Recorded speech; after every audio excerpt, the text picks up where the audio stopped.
Hello. I thought while you were here today in my kitchen, I'd show you some of the beans that I've been starting. Okay. I have the Ava bean. This is a bean that's grown locally and commercially here in this area.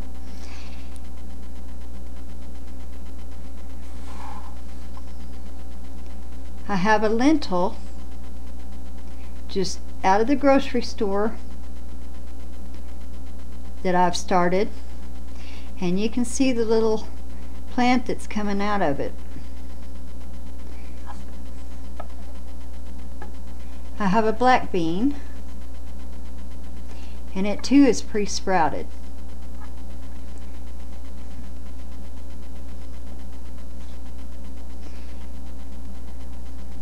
And I have a Hopi red that I've pre-sprouted. And I'm going to show you how I plant pre-sprouted beans. Okay, I have just a plain peat pot here. Okay, and we'll put the Hopi red in and just kind of push it down and squeeze the peat pot up until you can just barely see the tiny little bean sprout. And this will grow, and since I have such a short growing season, I'm just gonna grow these in the house until I can put them outside, which will be probably April or May, because we still have almost 2 foot of snow on the ground. So there's the lentil. Squeeze it up and you can just barely see the small sprout.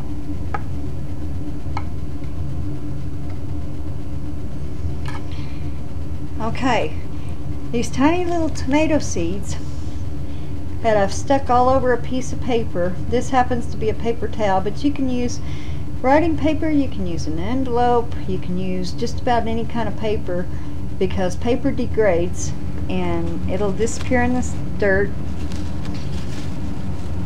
We're just going to tear this paper and get a tomato seed off of it.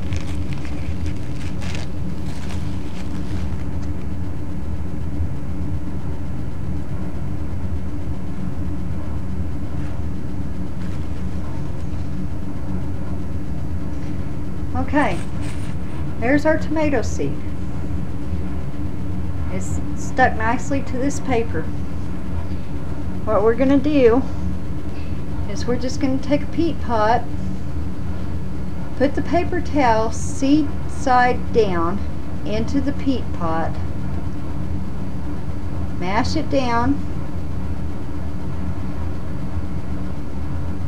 and squeeze the peat pot up around it until the paper towel is inside the peat pot.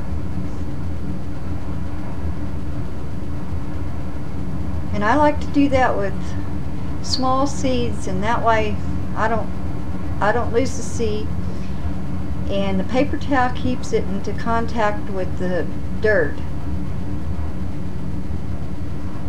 And all my small wet seeds go onto paper towels or writing paper or some kind of paper.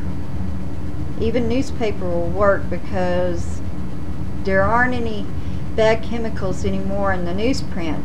What they use is a soybean based ink, so there's no heavy metals or anything like there used to be. Okay, and I'm going to do that with several more beans, because I really want the Ava bean to grow, because I'm trying to get a large start of the Ava beans.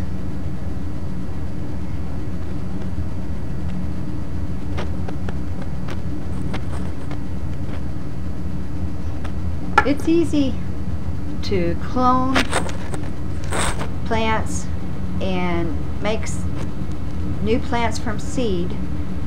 And all you have to do is try. And like I said,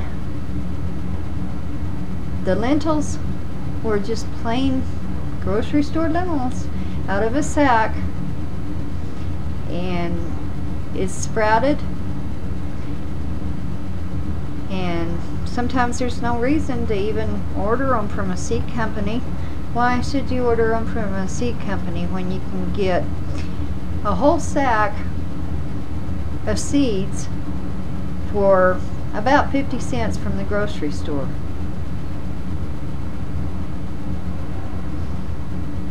And I hope you enjoyed seeing the tomato clones and seeing the bean sprouts that I've planted today. And remember, you may not have a whole lot of space, but that's no reason you can't grow a tomato. And you can see that I have tomatoes just from a plant that I've grown in the house. And we had fresh, ripe tomatoes right off of the tomato plant at Christmas. And since Christmas, the tomato plant hasn't had no tomatoes on it since Christmas. And just for a small amount of water in little Miracle-Gro and a little Epsom salt, which is what I like to put in my water to help the tomatoes. And for some reason they really like the magnesium sulfate that's in the Epsom salt, and they grow really well. And I feed the tomato plant about once every 3 months,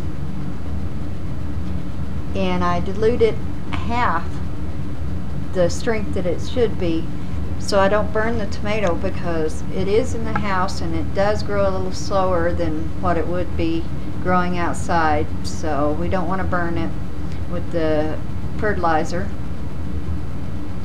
But I think if you do this and you have even a small south window, as long as the top of the tomato plant can get some sun about 4 hours a day, well, you too can have ripe tomatoes and fresh beans and lentils.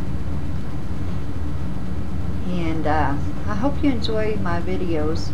I work very hard on them. And good night.